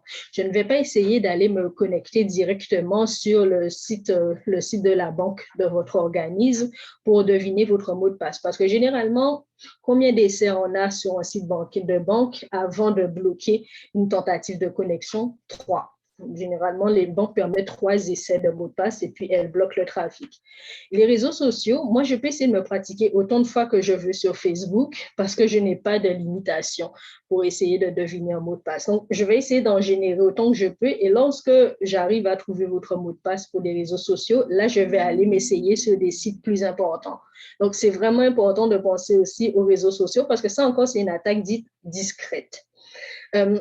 Aussi, là, c'est vrai que les attaques se font de plus en plus aussi par des réseaux sociaux parce qu'on a vu aussi, et ça, vous avez des statistiques dans la boîte à outils, un nombre croissant d'organismes ont minimalement une page de réseau social. Le réseau social, finalement, en plus du site Internet, ça devient vraiment la vitrine de votre organisme. C'est votre lien avec vos membres, c'est vos liens avec vos communautés, c'est les liens avec les publics que vous desservez, c'est votre crédibilité qui est en jeu. Des campagnes de diffamation par les réseaux sociaux où on arrive à gagner un accès avec votre compte ou votre page d'organisme, ça peut être assez dommageable pour votre image publique aussi. Et puis, j'en parlais aussi tout à l'heure, c'est vraiment important de penser aux fausses nouvelles. Ça a l'air de rien comme ça. Mais si je partage une fausse nouvelle dans laquelle il y a un lien vers un virus, dans laquelle il y a un lien vers un formulaire qui demande à mon public de partager leurs informations personnelles, finalement. Donc, entrez vos informations de carte bancaire ici. La probabilité que vos publics vont cliquer sur cette fausse nouvelle est très haute. Pourquoi? Parce qu'il y a le facteur de confiance. Lorsqu'un public va voir, un membre va voir, ah mais tiens, c'est la COFA, par exemple, qui a partagé telle nouvelle ou telle publication sur sa page Facebook, mais moi, je fais confiance à la COFA. Ou bien c'est le CEDAF, je fais confiance au CEDAF, donc je vais aller cliquer là-dessus. Et donc, involontairement, vous contribuez à répandre des attaques. Et forcément, plus vos publics vont être vulnérabilisés, plus votre crédibilité aussi peut être impactée. Et parfois, c'est juste une fausse nouvelle, heureusement, sans lien direct avec la sécurité numérique en soi. Mais le fait de voir que votre organisme, finalement, ne filtre pas le vrai du faux, entre guillemets, dans l'information. Par exemple, pour nous, pour un centre de documentation, ça peut avoir un impact énorme aussi sur notre crédibilité. Donc, ça a l'air très périphérique, les fausses nouvelles, mais j'espère vous avoir quand même montré que ça peut quand même valoir le coup de faire très attention à ça. Et puis pour les pages aussi, par exemple, nous au CEDAF aussi, on a plusieurs personnes, on est même à 4 d'ailleurs, à avoir accès à notre page Facebook. Donc, même si on n'est pas les 4 à publier sur la page Facebook, mais c'est toujours important quand même de pouvoir récupérer cet accès-là, cet accès à la page de l'organisme, au cas où, par exemple, le compte d'une personne est corrompu, au cas où cette personne s'en va en congé maladie ou bien juste s'en va aussi de l'organisme, mais est-ce que vous avez encore les accès à vos pages? C'est important donc d'avoir plusieurs administratrices, donc plusieurs comptes que vous pouvez utiliser au cas où vous perdez l'accès à un ou l'autre pour garder quand même la vitrine de votre organisme sur les réseaux sociaux. Donc, globalement, c'est ça que j'avais envie de vous dire aujourd'hui pour la cybersécurité dans le communautaire. C'est quand même pas une mince affaire. Donc là, j'ai dit beaucoup de choses. On peut en reparler ensemble tout à l'heure. Mais globalement, c'est un peu l'état d'esprit de la sensibilisation qu'on voulait faire en fait par cette boîte à outils-là. Présenter un peu des conseils concrets, répondre directement aux besoins de nos milieux, vraiment par ces 6 points d'entrée principaux-là. Si vous sécurisez ces 6 points-là, franchement, vous sécurisez déjà quand même quasiment toutes les attaques qui ciblent la plupart du temps les organismes communautaires. Donc, c'est ce que vous aurez en fiche synthèse aussi dans la boîte à outils. Donc, oui, je sais qu'effectivement, il faut penser, là, je lis dans le clavardage, c'est super, et il nous faut penser à beaucoup de choses pour être sécurisé, en effet. Mais comme je vous disais aussi, c'est pas pour vous déprimer, mais c'est vrai qu'il n'y a pas de sécurité 100% dans le numérique, mais au moins, pensez à votre modèle. Pensez-vous, est-ce que c'est réaliste? Il y a des organismes pour lesquels, et même quand je fais cette présentation-là lors du lancement, pour lesquels l'enjeu, c'est pas tant de changer de serveur parce qu'ils sont sur un serveur partagé, c'est comme ça, ils sont dans une structure commune. D'accord. Donc, pour vous, l'enjeu, c'est pas de changer de serveur, mais est-ce qu'au moins l'accès à la partition du serveur de mon organisme, par exemple, est protégé par un mot de passe assez fort? Donc, moi, mon enjeu, ça va être de mettre l'accent sur les mots de passe forts. Donc, il n'y a pas forcément une seule bonne réponse pour tout le monde, mais au moins d'imaginer un peu les scénarios. Peut-être que vous n'accueillez pas de public. Donc, ce que j'ai dit tantôt sur le fait de sécuriser les appareils, répartir les réseaux pour les appareils du public par rapport aux appareils de l'équipe, peut-être que ça ne vous atteint pas, ça, mais au moins pensez déjà les accès. Si je peux quand même dire quelque chose, la plupart des attaques qui se font, c'est la compromission d'accès. La compromission d'accès, c'est-à-dire qu'on arrive à trouver votre adresse de courriel reliée à vos comptes, surtout les adresses de récupération. Ne jamais négliger les adresses de récupération également. On arrive à trouver votre identifiant et votre mot de passe. Donc, ça, vraiment, c'est le nœud de ce que vous devez sécuriser au maximum pour vos organismes. Donc, ça, c'est ce que je voulais vous dire sur cette boîte à outils-là. Et très, très, très rapidement, je passerai sur l'autre boîte finalement. Ah oui, les adresses de récupération. J'ai une question sur qu'est-ce que c'est que les adresses de récupération. Je reviens sur ma diapo d'avant, juste pour rester dans cette section-là. Une adresse de récupération. J'oublie mon mot de passe pour mon compte Gmail. J'oublie mon mot de passe. Je vais cliquer sur mot de passe oublié. Et là, qu'est-ce qui va se passer? C'est que Gmail va me dire, OK, mot de passe oublié, nous venons d'envoyer un message, un courriel à votre adresse de récupération. En gros, c'est l'adresse que vous avez renseignée dans votre compte qui vous permet de regagner accès à votre première interface, votre première plateforme. Donc, c'est l'adresse à laquelle vous allez recevoir le lien pour réinitialiser votre mot de passe ou bien pour entrer tel code pour pouvoir regagner accès à votre plateforme. En gros, c'est les adresses qui sont reliées au champ de mot de passe oublié. Donc, si jamais vous avez un mot de passe très, très fort sur votre premier compte, mais que pour votre mot de passe d'adresse de récupération, ça va être soleil avec un 1 à la place du i, c'est vrai que là, vous avez une autre porte de vulnérabilité. Donc, pensez quand même au maximum à sécuriser ça aussi. C'est ça une adresse de récupération. En gros, regagner accès à votre premier compte. Brièvement aussi, j'espère que ça c'est assez clair comme oui, très bien. OK, pas de souci. On pourra parler de vive voix dans pas très, très longtemps. La deuxième chose que je voulais vous présenter aujourd'hui très rapidement, c'est juste quelques fiches qu'on a créées. Là, on a fini ce projet-là d'ailleurs au tout début de l'année. C'est un projet d'une année, c'est un petit projet de recherche qui s'est centré sur les groupes de femmes au départ. Mais ce sont des outils qui peuvent servir en fait à quasiment tous les groupes communautaires à la base.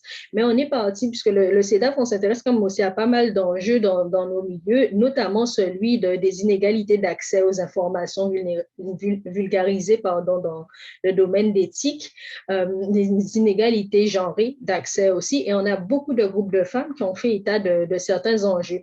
Par exemple, comment on choisit des outils?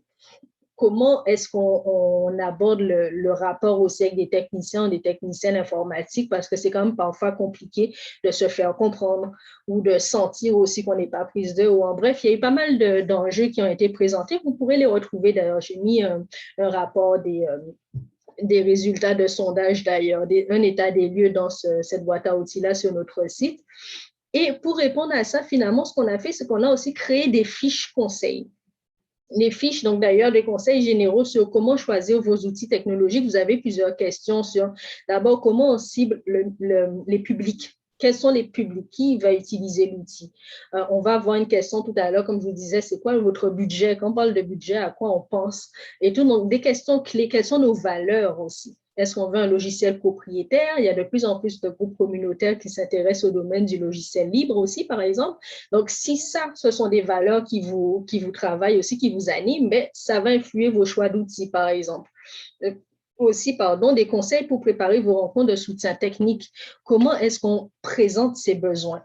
Comment est-ce qu'on explique, par exemple, comment on explique qu'on va choisir tel outil plutôt qu'un autre pour répondre à son besoin? Quel est le rapport finalement? Parce qu'il y a parfois des petites dynamiques de pouvoir qui peuvent exister entre les travailleuses qui sont moins informées éventuellement et la ressource technique qu'on va avoir. Donc, on aborde tout ça et puis vous avez 2 petites fiches aussi dans cette boîte à outils-là. Je choisis mes logiciels et je décris mon problème technique. Tout bêtement, ce sont des fiches où vous avez déjà des questions.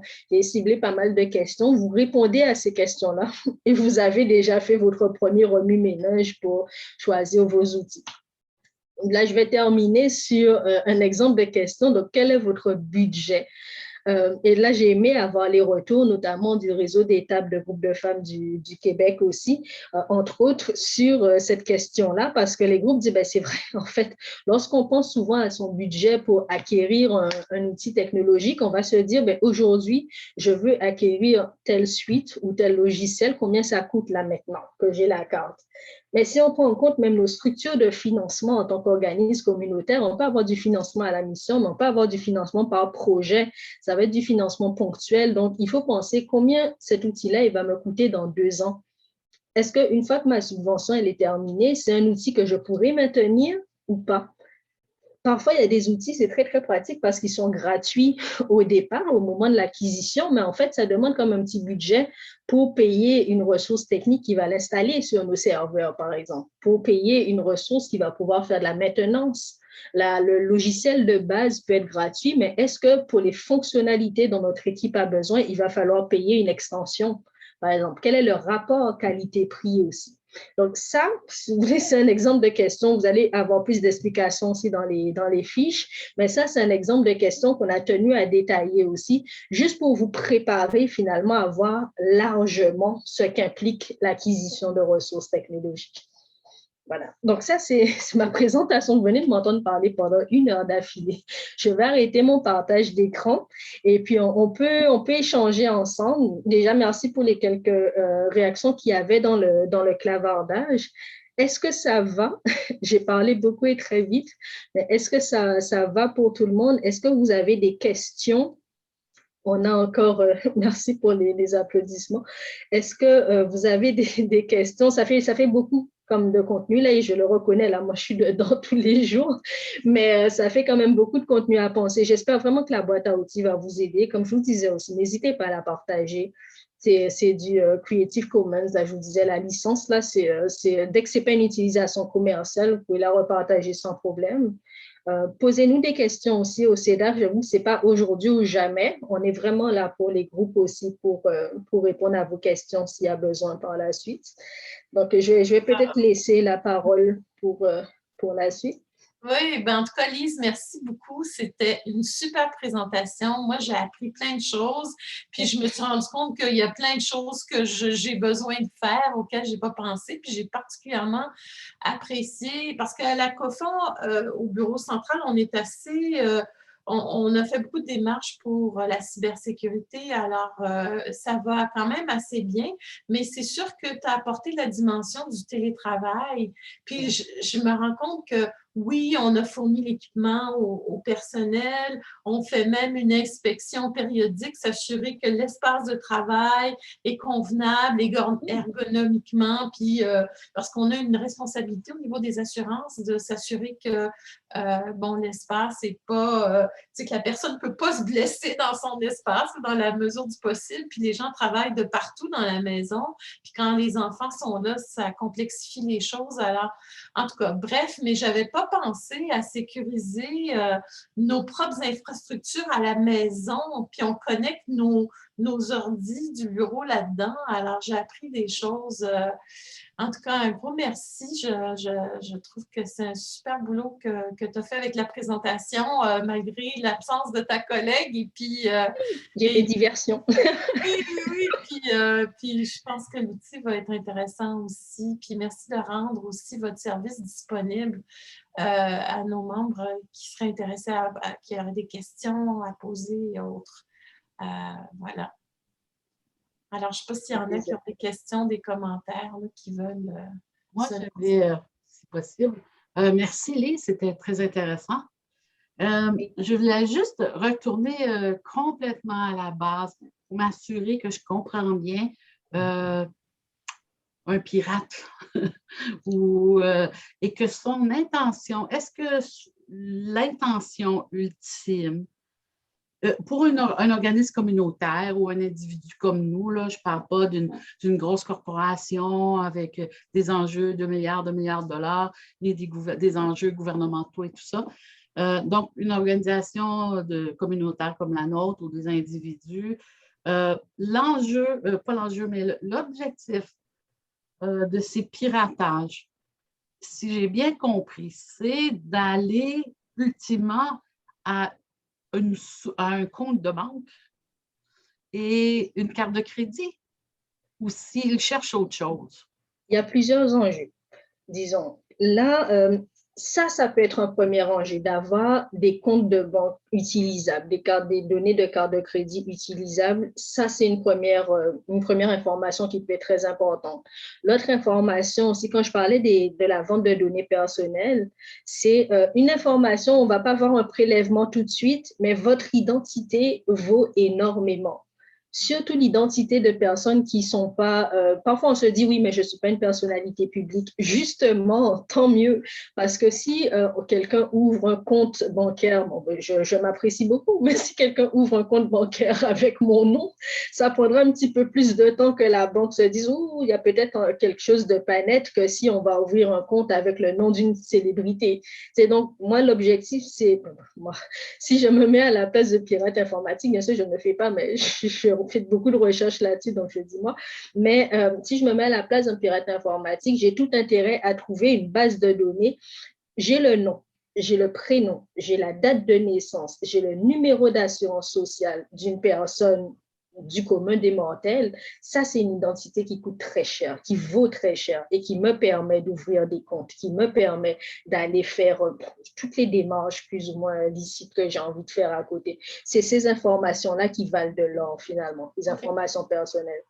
Une Donc, autre c'est vraiment chose un aussi. enjeu financier à ce niveau-là, si je Oui, comprends et puis bien. C'est parfois, de personnifier un autre individu, possiblement d'ouvrir un compte de banque et, il je sais y a pas ça, moi, c'est une d'acheter une chose, maison à son nom. mais il y en a OK, beaucoup. d'accord. Et là, c'est C'est ça. juste pour L'autre m'assurer que aspect, j'ai bien compris l'enjeu OK, ou l'objectif ultime. Je comprends que c'est parfois pas immédiat et que ça peut prendre jusqu'à 2 ans, par exemple, ou 3 ans ou même plus. Dans ma famille, on a subi on a, disons, été victime de ça. Mon frère a été victime de vol d'identité. Et puis l'été dernier, il y a des gens qui ont réclamé la CPU. Ça, c'est à coût de 2000 ça se fait. 2000 Oui. fois 3. Ce n'est pas des sommes énormes, mais c'est une problématique qui n'en finit plus de devoir Oui, gérer ça. Donc, mais je voulais exactement. m'assurer que c'est surtout ça qu'un pirate, une entité qui veut pirater, va chercher de l'argent, ultimement dans un compte de banque ou dans Ou une carte de crédit ou quelque même chose tout de comme ça. suite faire pression à votre organisme. C'est arrivé à un groupe, en fait, avec lequel le SIDA travaille beaucoup aussi. La directrice m'a expliqué l'an dernier qu'elles ont été victimes de ce qu'on appelle un crypto-rançongiciel. En gros, ce que c'est derrière ce nom hyper abstrait, en gros, c'est qu'on va télécharger un virus sur votre ordinateur qui crypte toutes vos données, donc qui bloque l'accès à vos données. Et ça se déverrouille seulement grâce à un mot de passe. Et les pirates, qu'est-ce qu'ils vous disent? C'est on vous donne le mot de passe seulement si vous nous payez. Elle, Le c'est un groupe de rançonnage, femmes, ouais. là. Oui, exactement. C'est un rançonnage, mais crypto, juste parce que on crypte vos données, en fait. C'est pour ça qu'il y a ce préfixe-là. Et elle, on leur avait demandé 10 000 $. Hein. C'est ça. Pour la valeur de tout ce qu'elle représente comme organisme, c'est pas beaucoup, mais pour ces pirates-là, c'était quand même un 10 000 $ immédiat. L'avantage, c'est qu'elles n'ont pas payé parce qu'elles avaient fait leur sauvegarde. Elles ont des sauvegardes de leur base de données qui fait qu'elles ont pu faire appel à un technicien qui a réinitialisé tous leurs appareils et elles ont récupéré toutes les données de l'organisme. Mais généralement, c'est monétaire, là. C'est purement monétaire souvent, malheureusement. Merci pour la précision. Avec plaisir. Oui, c'est ça, je vois dans le clavardage aussi qu'il y a France Martineau qui indique, pour nous, je crois qu'il s'agit de sécuriser nos données du ministère comme ENAS. Oui, ça c'est plus vous avez une identité précise avec des informations concrètes et administrativement de valeur, mieux c'est pour des pirates. Donc exactement, oui. Sécuriser vos informations des ministères comme ENAS. Moi, je suis curieuse avec les membres de la COFA qui sont ici. Est-ce qu'il y en a plusieurs d'entre vous? Êtes-vous tous bien positionnés par rapport à la cybersécurité ou vous commencez ou où est-ce que vous êtes rendu? Si vous avez le goût de partager, là, je serais curieuse de savoir où vous en êtes avec la cybersécurité. Vous pouvez soit répondre en clavardage ou en personne. S'il n'y a pas de réponse, ça veut-tu dire que vous commencez tous un peu avec la cybersécurité? Je sais qu'il y en a qui sont rattachés à des conseils scolaires ou des collèges, fait que déjà, ouais, France dit on apprend toujours. Oui, ça c'est vrai. Puis Oui. surtout que ces domaines-là, ça n'arrête pas c'est comme les virus dans la vie, hein? Ça trouve des moyens de se muter et de trouver d'autres voies d'entrée. Je vois Jacqueline à l'écran. Oui, vas-y, Oui, oui. Jacqueline. J'allais dire, nous, on travaille avec un expert. On a embauché une firme puis qui gère toute notre infrastructure informatique pour être certain qu'on est en sécurité sur toute la ligne. Et puis, les mises à jour se font automatiquement, ils s'en occupent, les mises à jour de tous les systèmes, etc. Oui, puis parce qu'on n'a pas cette expertise-là, puis on a décidé que c'était trop important, donc on a décidé. Mais ceci étant dit, moi aussi, ça me fait réfléchir parce que là, on est à la maison, puis je pense que mon réseau personnel est sécure et que celui de mes employés est sécure à la maison, mais il va peut-être falloir que je fasse une petite vérification de ça. Mais on travaille avec des VPN, donc déjà, tout le serveur est protégé de cette façon-là aussi. C'est bon. Oui, moi, je pensais même ceux qui ont des enfants à la maison, comme tu disais tout à l'heure, Lise, tu sais, d'avoir un compte invité versus un compte administrateur, tu sais, puis permettre ça aux invités ou aux enfants qui viennent utiliser l'ordinateur de Oui, parce que le c'est faire là, en toute quiétude, puis nous, de les laisser faire en toute quiétude, là, tu sais. Oui, parce que c'est tout bête, hein. Franchement, j'ai parfois mes petits-neveux et nièces à la maison aussi qui vont essayer de, ah, mais tiens, on voit tel jeu, ça a l'air drôle. Bon, on ne va pas aller l'embêter pour ça, on va essayer de le télécharger. Et c'est pas mal intentionné, mais ils essaient de télécharger un jeu qui peut-être n'est pas très fiable. Et s'ils le font sur ma session administrateur, bon, ils n'ont pas mon ordinateur de travail parce que vu mes domaines de travail, j'essaie de pas le laisser, mais si jamais ils utilisaient cet ordinateur-là avec une session administrateur, là, j'aurais plus de dommages pour mes plateformes de travail, pour mes outils de travail du CEDAF, par exemple. Donc, Ouais. ce n'est pas une mauvaise intention, mais c'est vrai que ça peut au moins avoir une session invitée, ça peut au moins limiter certains risques quand même. Oui, tout à fait. Puis je vois dans le clavardage, tu sais, Chantal qui dit pour nous, le processus est entamé, sauvegarde sur le cloud, portable encrypté, et cette année par feu. On continue. Puis je pense que ça, c'est le mot d'ordre, hein. Je pense qu'on y va à la mesure de nos moyens, de nos capacités à tous les niveaux, là, d'en rajouter un peu tout le temps. Puis de toute façon, c'est un domaine qui évolue tout le temps et rapidement. Alors donc, ouais. C'est complexe quand même. C'est complexe. Oui, c'est vrai.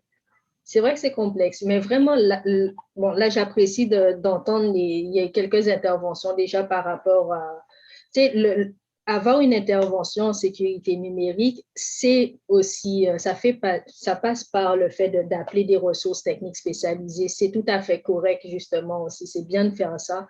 C'est bien d'y aller étape par étape aussi parce que la tâche qu'on commence, c'est intense aussi. C'est vraiment vaste comme domaine. Mais s'il y a quand même quelque chose sur lequel j'attirais l'attention, c'est de cibler au départ vraiment, éviter la compromission d'accès. Ça, déjà, quand on parle de ça, avoir des mots de passe forts, savoir où est-ce qu'on héberge nos mots de passe aussi, parce que je peux avoir le mot de passe le plus sécurisé du monde, mais s'il est il est écrit sur mon ordinateur dans un document Word qui n'est pas sécurisé, c'est finalement comme si je n'avais rien fait. Donc, surtout penser à protéger ses accès au maximum. Ça, déjà, c'est une grande, grande, grande étape. C'est penser à tous les comptes, là, même les comptes où je parlais un peu des réseaux sociaux tout à l'heure, parce que souvent on se dit, oh, mais c'est juste Facebook, mais ça a de la valeur, notre page Facebook pour un organisme maintenant. Là, nos publics nous contactent par ça aussi. C'est une vitrine qu'on a, c'est de la crédibilité qu'on engage aussi. Donc, pensez à tous ces comptes-là. On est sur Twitter, Instagram, peu importe les plateformes que vous avez aussi. Juste faites une liste de tous ces mots de passe-là, de toutes les adresses aussi, je disais, de récupération notamment, qui sont associées à ça. Et verrouiller l'accès, sécuriser l'accès à ces coordonnées-là. C'est déjà une excellente base. Oui, en effet. Je ne sais pas si c'est une autre question. Moi, ce que je vais faire, c'est que je vais vous envoyer à tous l'enregistrement de cette rencontre, puis je vais vous partager aussi le diaporama que tu vas m'envoyer, Lise. Et puis, si les gens veulent la trousse, ils peuvent aller sur le site du CEDAF, c'est ça, puis simplement accéder à la trousse d'informations. Je trouve ça vraiment super qu'elle est écrite en langage clair et simple, puis accessible pour même des personnes apprenantes. Alors, ça peut être du matériel qu'on récupère. Moi, je pense ici aussi à nous, ce qu'on fait avec nos formations en ligne pour la sécurité informatique et tout ça, ça peut être du matériel qui peut peut-être nous être utile aussi en complément. Alors, c'est super. Et puis, Lise vous a offert de faire appel à elle si vous avez des questions. Il y a Nicolas aussi chez nous qui est toujours réceptif aussi si vous avez des besoins. Alors, n'hésitez pas. Merci beaucoup d'avoir été là. Puis merci, Lise, et tu remercieras Isabelle aussi de Oui, vous prêter. elle était vraiment embêtée, là, la pauvre. Oui, c'est très apprécié. Oui, au plaisir. Merci beaucoup de l'invitation. En tout cas, merci à tout le monde d'avoir suivi. Je n'espère pas vous avoir trop déprimé. Donc, merci d'avoir suivi la présentation et vraiment, les outils sont là pour vous. J'ai laissé les liens dans le document de présentation que je vais t'envoyer, Gabrielle. Donc, vous pouvez y accéder sans problème. Merci beaucoup. Merci. Allez, au revoir. Bonne fin de journée, tout le monde. Ouais.